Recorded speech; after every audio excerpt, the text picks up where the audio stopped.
Hi, Bobbie Thompson here from Crochet Guru, And welcome back to my lesson number 4. on my basic Learn How to Crochet series. In this lesson, I'm going to show you how to tie a slip knot. Now, it's important to know how to tie a slip knot because it's the first step or skill you need to have when beginning any crocheted piece. Now, there are several methods to tying a slip knot, so I'm going to show you 3 methods because everyone's learning style is different, and I like to give options when I can. So let's go ahead and get started. So the first method I'm going to show you I call the Pretzel Method. So before we get started, just make sure you have about 6 to 7 inches of yarn. So first take the tail end of the yarn and make a loop by draping it over the working end of the yarn.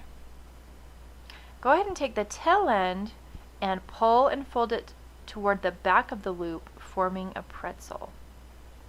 Now when you're ready, go ahead and take your hook and insert it through the first loop of the pretzel and pull it through, making your slip knot.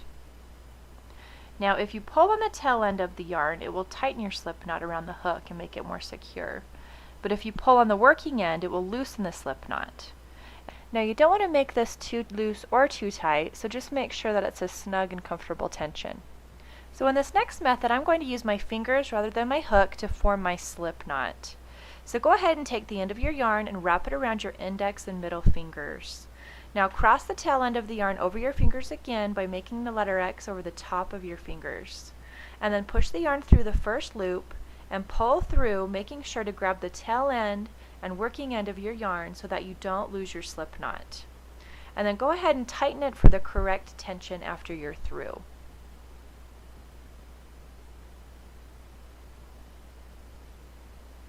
Okay, so I'm going to call this the flip method.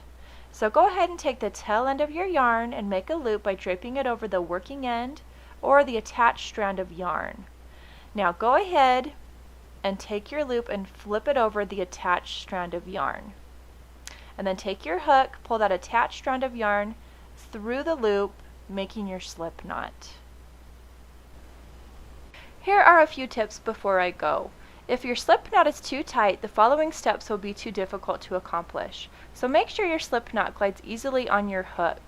And then go ahead and choose a style that works best for you, and then stick with it. Thank you so much for watching and have a great day.